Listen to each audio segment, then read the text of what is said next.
After 3 years at war, my husband brought back a tall, beautiful woman. She was stunning, with a slightly swollen belly. He warned me not to mistreat her, so I treated her carefully, and took good care of her. Within half a month, I had dark circles under my eyes, my face pale. My husband praised me for being virtuous, but I opened my eyes guiltily, because the child in her belly was mine. My husband, who had been at war for 3 years, returned. I led all the concubines to greet him at the gate. Xiao Hechuan, in silver-white armor, sat on a blood-red steed. His eyes were cold and stern, his face chiseled like a blade. This young general, famous throughout the capital, indeed had a face that could make hearts flutter. He dismounted, and carefully helped a woman out of the carriage behind him. The concubines behind me were so angry they bit their handkerchiefs. The general had been away for 3 years.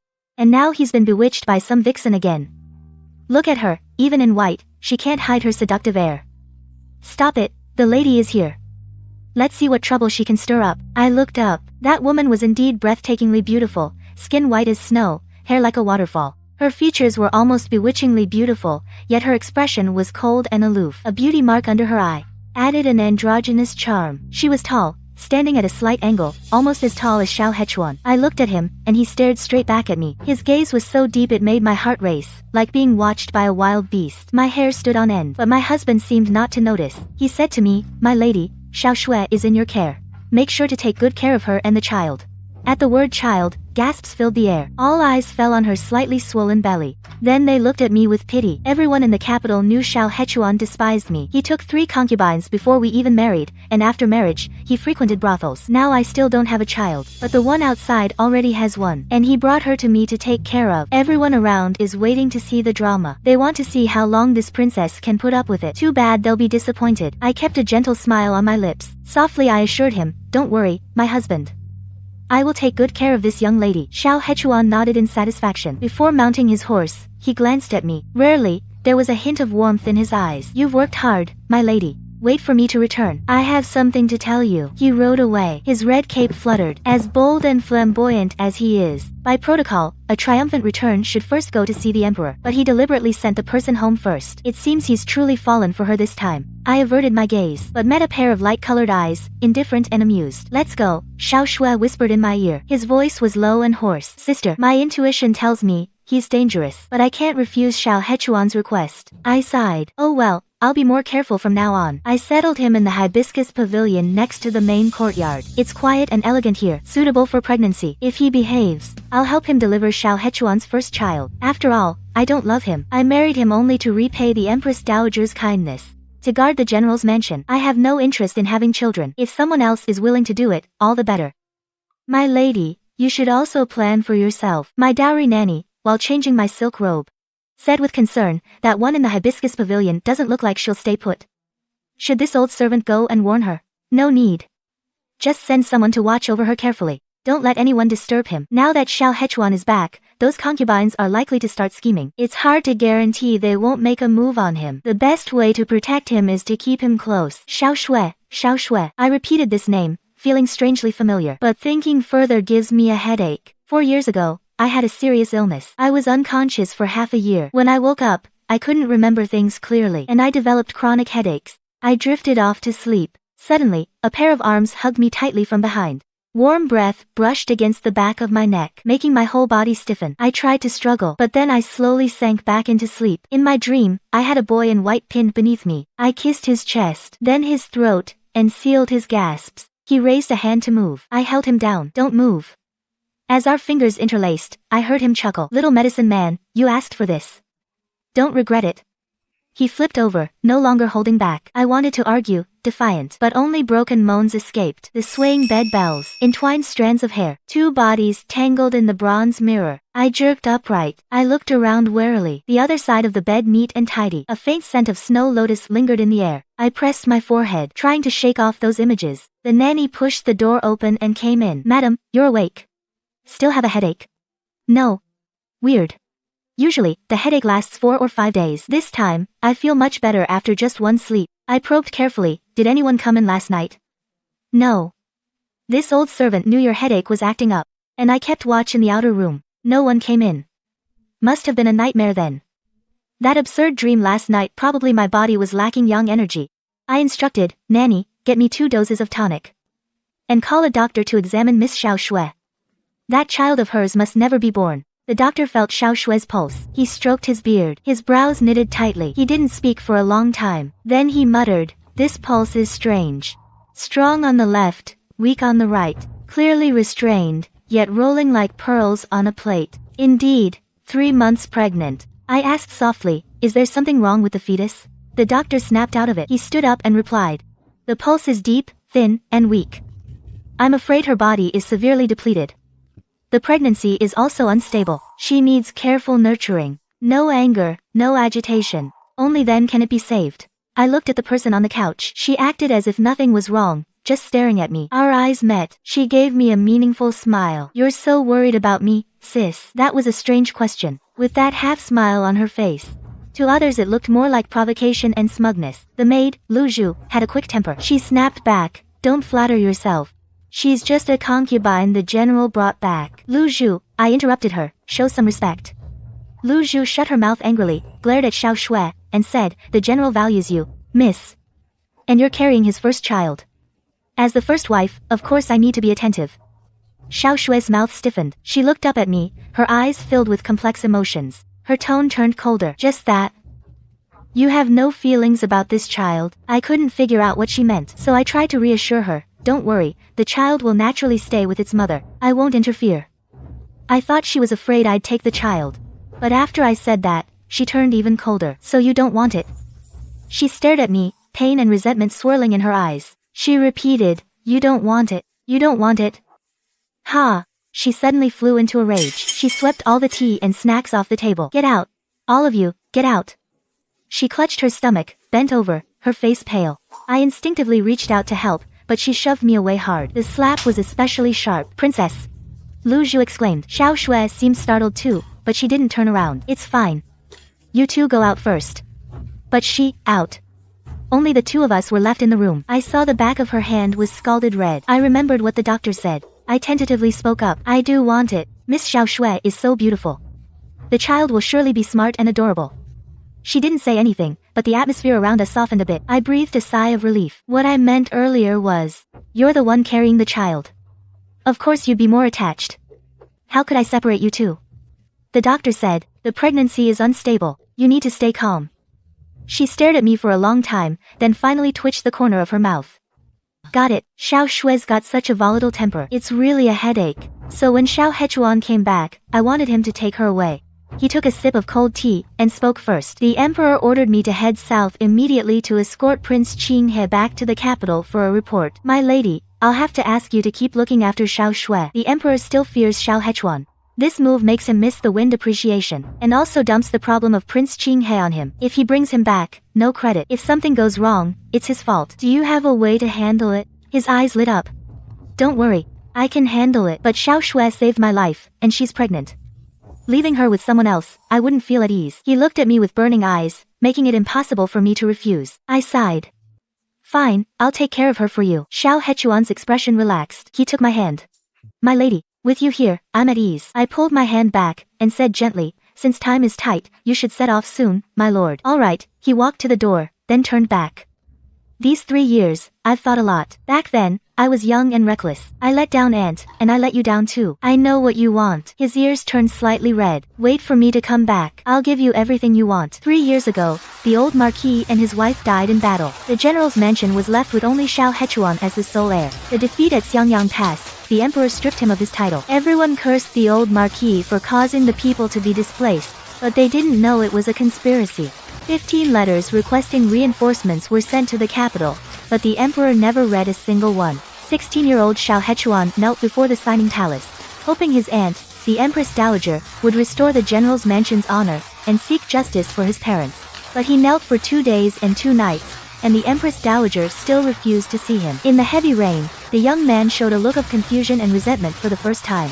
He staggered away, like a drop of blood dissolving into the waves. Silent and unnoticed, he hated the royal family, and resented the Empress Dowager for doing nothing. But he didn't know that this was all the Empress Dowager could do for him.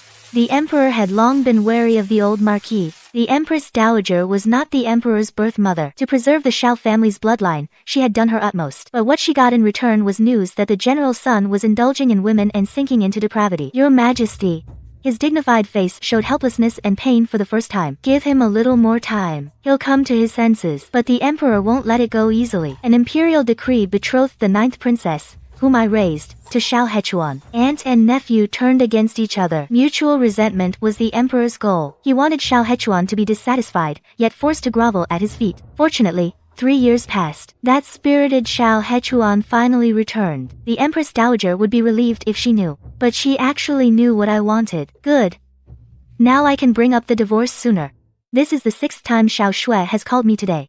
Either the soup is too bland, or it's too salty. This time she just said the room was too dim, and hurriedly sent for me. She was lounging lazily on the couch, a clear look of mischief on her face. I closed my eyes. Headache.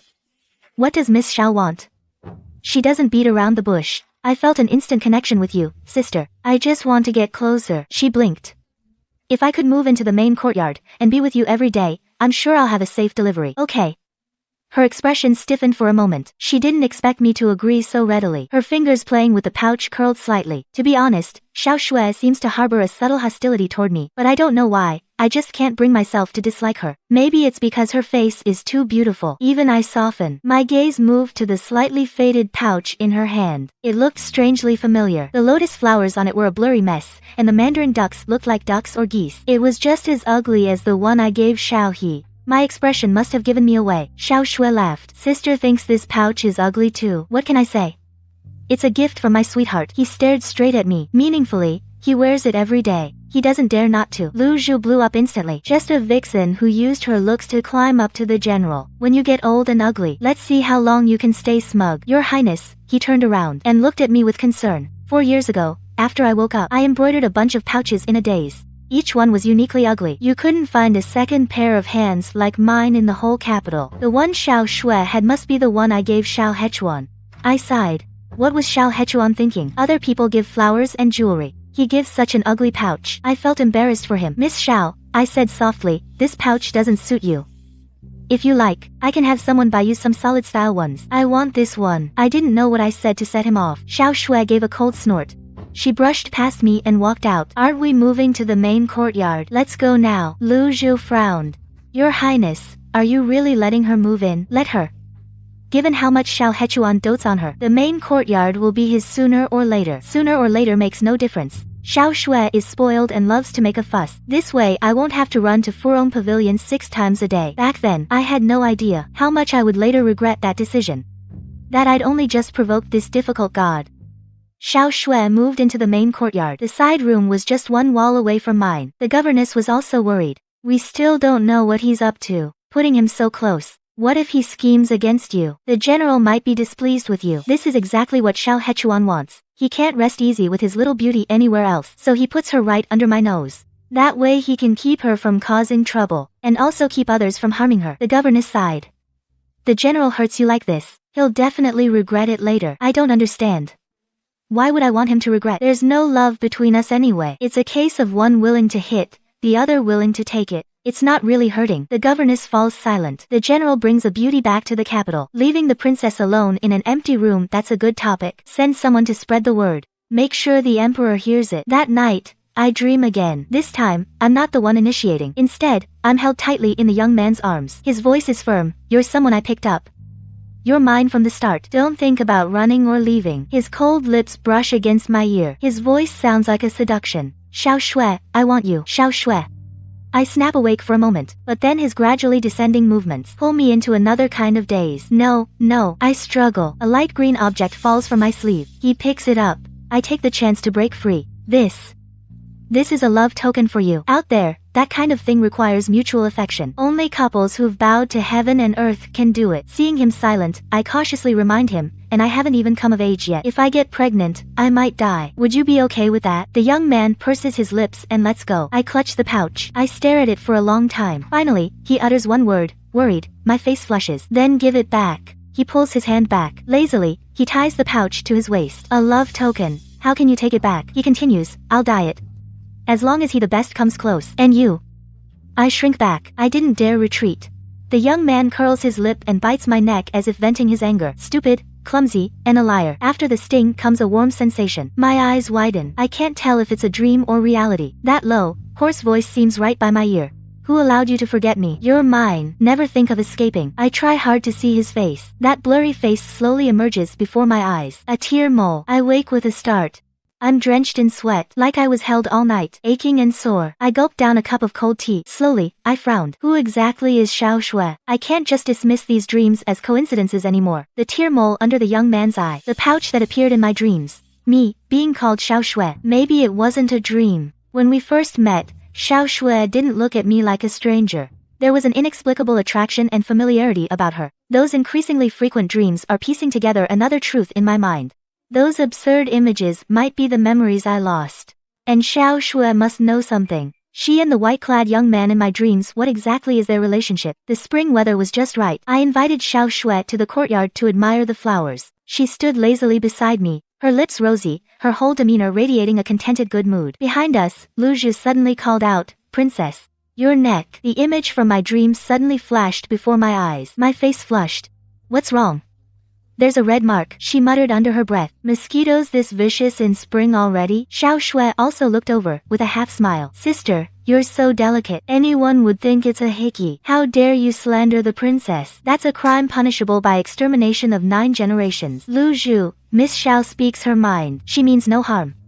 Go to my room and get rid of the bugs. To avoid any more misunderstandings." We sat down leaning against the railing. Xiao Shui casually grabbed a handful of fish food and tossed it into the lake. Those hands weren't as delicate as a capital lady's. The bones of her fingers were distinct, with a thin layer of calluses on her fingertips. "Deliberately sent away your maid." She tilted her head to look at me, her eyes knowing. "Sister, you have something to say." "Miss Xiao, where are you from?" "I drift around. No fixed home." I looked at her waist, my tone certain. "Miss Xiao, that pouch wasn't a gift from Xiao Hechuan, was it?" She wasn't flustered. She shifted her position and leaned back, and admitted openly, "Yeah."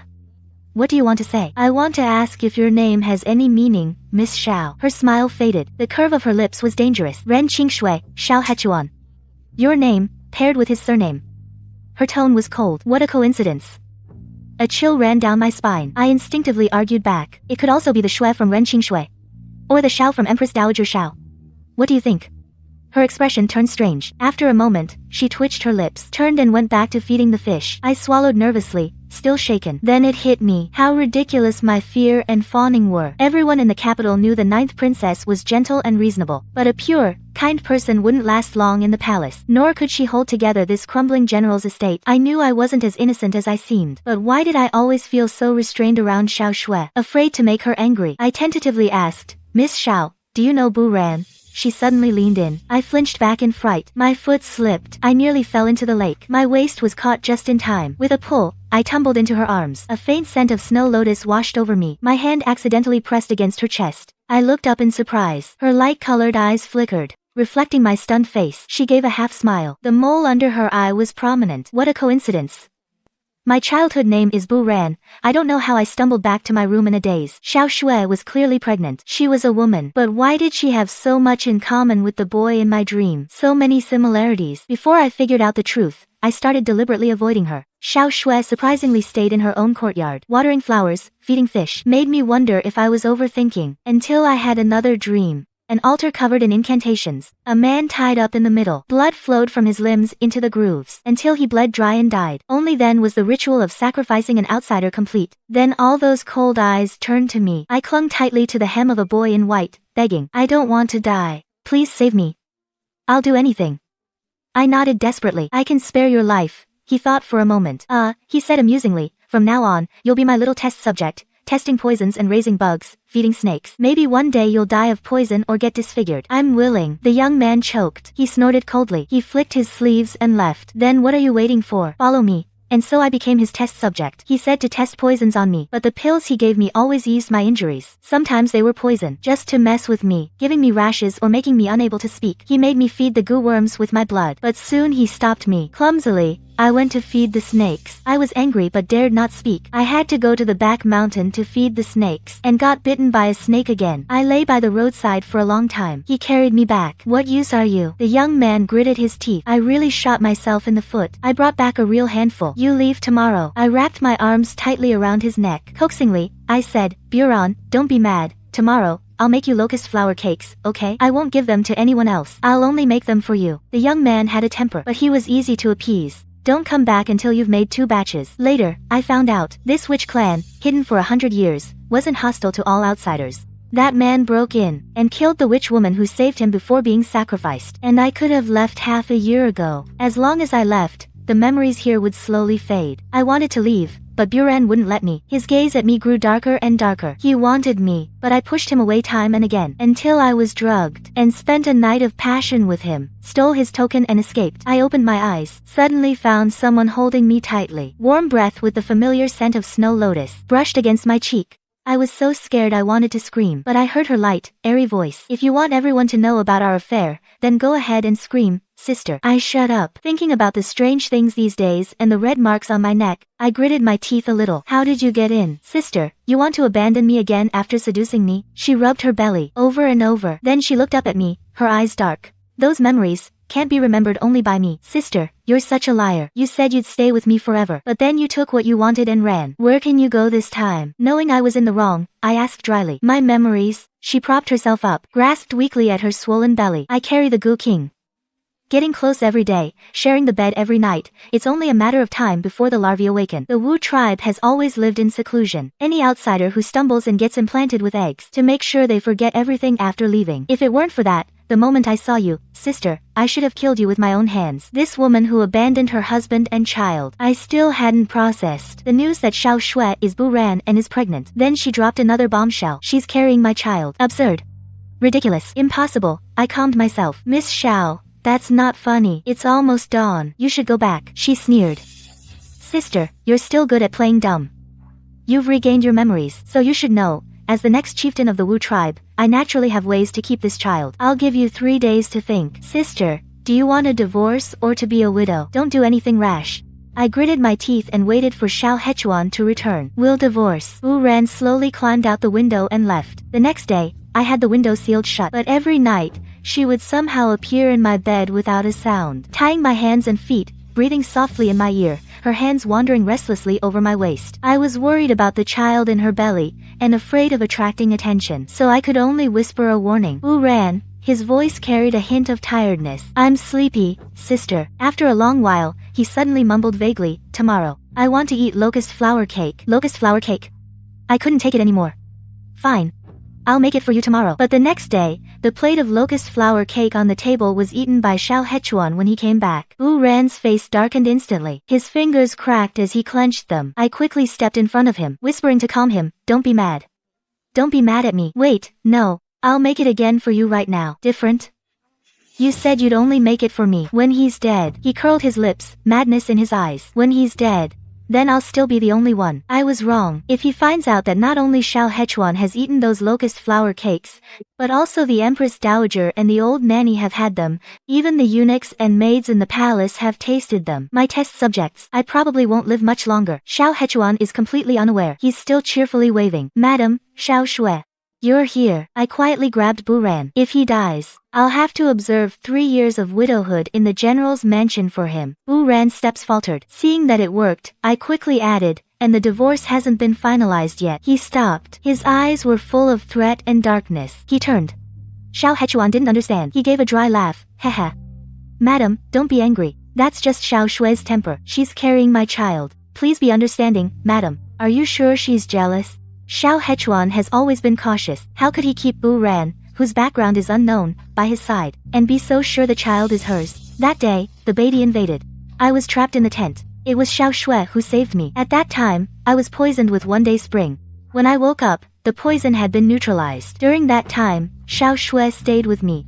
Later, she was found to be pregnant. One-day spring, the legendary potent aphrodisiac. It's poisonous. If you're not careful, you die. The Beatty not only wanted to annihilate us, but also wanted to humiliate a general of the nation. New grudges and old hatreds. No wonder Xiao Hechuan almost wiped out the Beatty tribe before withdrawing his troops and returning to the capital. One-day spring is indeed vicious, but if you encounter a poison expert from the Wu tribe, it's not hard to cure. If anything really happened, how could Xiao Hechuan not know that Bu Ran is actually a man? Xiao Shui was interested in my sachet, so she wanted to come back to the capital with me to meet you. I guarded against everything, never expected that an insignificant sachet would bring this big shot back again. I wanted to cry but had no tears. I shouldn't have listened to the old nanny, sending that stupid pouch. Xiao Hechuan took my hand. Madam, I know your kindness. These 3 years, you've managed the household. And every month you sent me soft armor and clothes. Last year, when military pay was insufficient, those cartloads of grain and fodder sent to the border. I know it was your doing. This time, the escort for the wedding and the shadow guards protecting us in secret are also your people. He's a little worked up, including that time in Beatty. If it weren't for the antidote pills in your pouch, I wouldn't have made it until Xiao Shui arrived. I pulled my hand back and gave a soft smile. The general is blessed by heaven. What I did was nothing.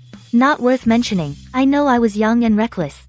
And I hurt you. He spoke, his expression dark but resolute. Don't worry, tomorrow I'll send away all the concubines. From now on, it'll just be you and Xiao Shui in the mansion. No. He looked at me strangely. I quickly explained, feeling guilty. The emperor still doesn't trust you.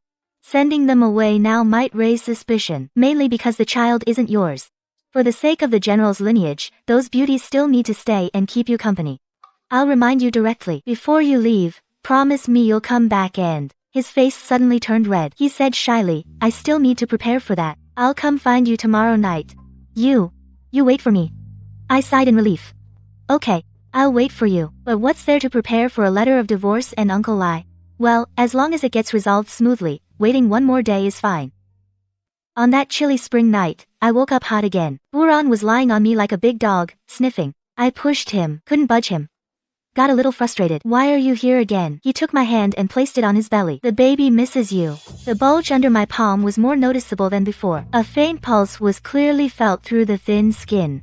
At that moment, I couldn't describe my feelings. A little strange, a little emotional, and a bit of uncertainty and anticipation for the new life. Buren suddenly let out a muffled groan. I realized I'd accidentally touched somewhere I shouldn't have. Sorry. I pulled my hand back, but then I heard him snicker. His tone was light. What's with the innocent act? Sister, back when you pinned me on the bed, that's not what you said. You said, don't move. Let big sister take good care of you. I covered her mouth. My face felt hot. I was just out of my mind on medicine. Sister, are you trying to weasel out? Not take responsibility? No. I quickly shook my head. The Wu tribe people are all afraid of Buran because he's moody, cold and ruthless. But someone like that would curse at me while treating my wounds. He'd hold back from hitting me when I broke his poison bugs. He'd be sweating all over the valley, looking for me after I got bitten by a snake and didn't come back for hours. His eyes were only for poison bugs and herbs. Then I became part of that. I got close to him on purpose to survive. But after learning the truth, I left without hesitation. I cruelly used his supposed misconduct as an excuse to leave. But what if the person I accidentally took was also someone I forced myself on? Just because I was scared, I painted him as someone who'd stop at nothing to get what he wanted, just to find a righteous reason for leaving without saying goodbye. The one who keeps saying he'll get back at me has only ever held me in his arms, gently nibbling my skin with his teeth, like a big cat bluffing. I dared to pat his head, and whispered that once we get the divorce papers tomorrow, I'll come clean to Xiao Hechuan. He cheated on me, and I cheated on him too. He may be clueless sometimes, but he wouldn't really want to raise another man's child, would he? I've bought a house in Jiangnan. After I say goodbye to the Empress Dowager, and wrap up the business in the capital, would you come with me? Just you and me. I thought about it, and added, and the nanny and Lu Zhu. His slightly furrowed brow relaxed. Fine. But things wouldn't go that smoothly. Xiao Hechuan was the first problem. Leaping onto the branch, he pushed open my door. My lady, I'm here. I looked at his empty hands, and had to invite him in for tea. Xiao Hechuan looked a bit uneasy. Blushing, he took my hand. My lady, it's late. We should rest. I was baffled. Rest? Not what I think it means, right? I quickly asked, General, are you going back on your word about the divorce papers? Divorce papers? You want a divorce from me? His smile froze. Why, my lady, don't joke. I know I've neglected you for 3 years, and you've suffered. Tonight, I'm willing to consummate our marriage. But I'm not. He was silent for a long time. Then he asked, is it because of the gossip outside? I started that rumor. When I didn't answer, he asked again, or is it because Xiao Shui got pregnant before you? That child is mine. The more I said, the guiltier I felt. I cleared my throat. No. I've never liked you. Not once. Impossible. He shook his head, his eyes reddening. If you didn't like me, why would you marry me? If you didn't like me, why would you always think of me? If you didn't like me, why would you fight so hard to keep this household together? He grabbed my shoulders, his eyes full of hope. What do you want? I'll give you anything. Give me another chance, okay? I want a lifetime with just one person. Can you give me that? He let go, stunned, and gave a bitter smile. The teacups on the table shattered all over the floor. Xiao Hechuan stubbornly growled, "I won't let go. Not ever, Healy. You'll always be my wife." He turned and left. I looked at the mess on the floor. My head was starting to ache. But I didn't know the worst was yet to come. Xiao Hechuan took leave from work. He stayed home every day. Jewelry, silk, and fine clothes flowed into my courtyard like water. His sudden change of heart amazed everyone in the capital, and made his concubines green with envy, and made Bu Ran's face turn cold. Murder in his eyes. I shouldn't have kept him alive. I grabbed his hand. "No, he has to live. Just focus on your pregnancy. I'll figure something out." I returned his gifts exactly as they were. What I couldn't return, I sent to his concubines. A few days later, Xiao Hechuan gave up. I thought he'd come to his senses, but instead, he just let himself go completely. That night, he pushed open my door, drunk, his face dark and gloomy, with a desperate urgency. "Wife, let's consummate our marriage. Once we have a child, you won't want to leave." But before he could touch me, his vision blurred, and he was sent flying. Bu Ran gritted out 2 words, "Looking for death." Xiao Hechuan spat out a mouthful of bloody liquor. He collapsed on the ground and couldn't get up. Bu Ran raised his hand. The poisoned needle at his fingertip was half an inch from Xiao Hechuan's eye. But I grabbed his wrist and stopped him. He turned to look at me, his pupils pitch black. "You want to protect him?" I quickly shook my head, then tentatively nodded. The Empress Dowager Xiao was kind to me. As awkward as it is, Xiao Hechuan can't die. He grabbed the back of my neck and kissed me hard. I couldn't refuse, and I didn't want to. I grabbed his clothes and responded timidly. I kissed the corner of his mouth to soothe him. "Bu Ran, you're the best." Xiao Hechuan had already passed out on the floor. Bu Ran kicked him out the door and slammed it shut. Then he pressed down on me. "The baby." He covered my mouth. "I know what I'm doing." He pinched my waist in punishment. "Focus." After that day, Xiao Hechuan no longer came to the main courtyard. Instead, he stayed in the West Garden every night. He even redeemed several women from the brothel. His favor made the concubines more and more restless. "General, I've had a headache these past few days.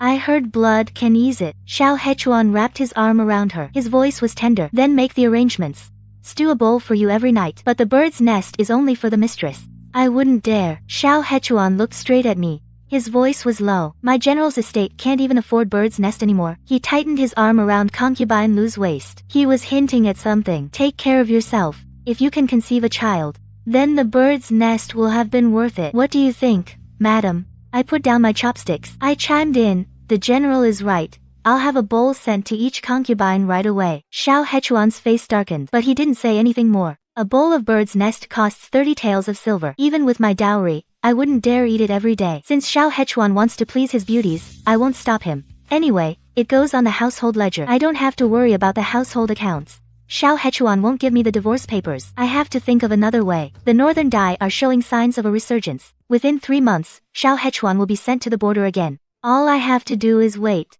Wait for the ailing emperor to become critically ill. Wait for the kind and honest 4th prince to ascend the throne. Wait for the best time to slip away. But everything was shattered by terrible news. The Empress Dowager died. Nanny Yi, who served the Empress Dowager, handed me a piece of paper. "The Empress Dowager's greatest concern was you. On her deathbed, she regretted letting you enter the general's mansion." I unfolded the paper. It was the divorce papers already signed by Xiao Hechuan. I sobbed uncontrollably. The Empress Dowager was only in her 50s. She had a calm and peaceful nature. The old general's death brought her a silent and heavy blow. I should have realized. All these years, the Empress Dowager lived in the signing palace, and didn't see outsiders. It was because she didn't want me to worry, and she felt guilty for wronging me. She was still thinking of me at the end. The gentle woman who held my hand and led me into the signing palace ultimately closed her eyes with regret. She closed them forever. Not far away, Xiao Hechuan's eyes were red. He looked at me awkwardly. He saw the divorce papers in my hand. The emperor's health was getting worse. No crown prince had been appointed. The ministers all recommended the 4th prince to act as regent. A tense time of power transition. A modest carriage quietly slipped out of the capital. Bu Ran lifted the carriage curtain, not sure what he saw. He sneered, still not giving up. Forget about him. He placed a soft pillow behind him. Looking at his heavily swollen belly, he felt a bit alarmed. "If you're uncomfortable, we can stop and rest." "I'm fine." His lips were pale. He shifted his position with difficulty. "Leaving me, sister. Can't bear to. Can't bear to." Before he could get angry, I added, "Can't bear to see you work so hard." Sweet talk. I left a letter for Xiao Hechuan. Confessed everything. I believe he understood. Otherwise, with his abilities, stopping a carriage would be easy. Our departure was tacitly approved by him. "Xiao Hechuan, as we part ways, I wish you a bright future. Safe travels. And we are about to start a new journey. Before heading to Jiangnan, we returned to the Wu tribe once more because Bo Ran couldn't bear to leave his treasures behind. This time, we came to take them along to enjoy a good life. The old chief stared at his belly for a long time. He sighed and turned around. My heart inexplicably raced. I quietly went to find him. Old chief, I know the Wu tribe has lost secret arts. I want to ask, is childbirth dangerous for Bu Ran? He stroked his scepter. His gaze at me was a bit cold. You know I'm not the chief. I am the left elder. The chief's position was originally A Ran's. He is the son of the previous chief. And the previous chief also used forbidden arts to give birth to A Ran. From the old chief's words, I pieced together Bu Ran's background. His father was the new chief. He fell in love with a woman from outside the tribe. He secretly used forbidden arts to conceive a child. The forbidden arts came at a great cost. It required half of one's life as a catalyst. If the other person had no feelings for him, he wouldn't survive either. Unfortunately, he lost the gamble. The outsider woman already had a family elsewhere. But she deceived him and ultimately caused his death.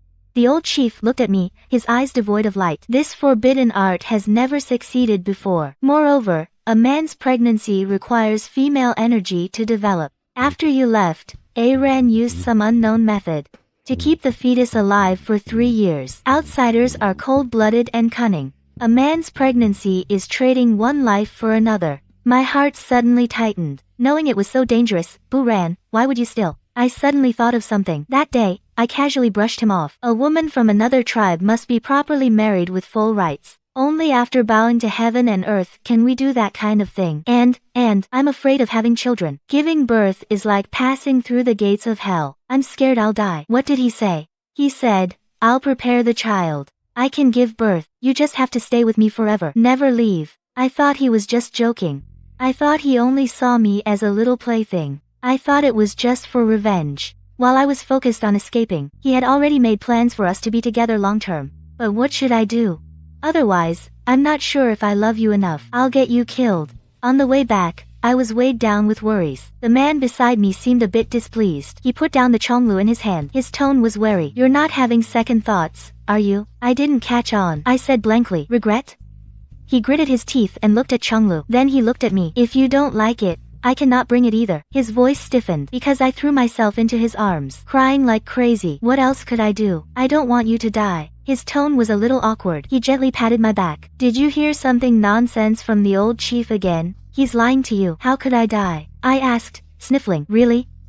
He pulled his sleeve and wiped my face. Really? Stop crying. And said that crying doesn't look like a princess, more like a spotted pig. Another month passed. News came from the capital. Concubine Lu and Concubine Lan were both found to be pregnant. Xiao Hechuan is getting married. His wife is Li Qing, the legitimate daughter of the Minister of Revenue. She fell into water as a child. It's hard for her to get pregnant. Her personality is as bland as water, but she has the demeanor of a proper lady. Otherwise, she wouldn't have married into a general's residence that already has concubines and children.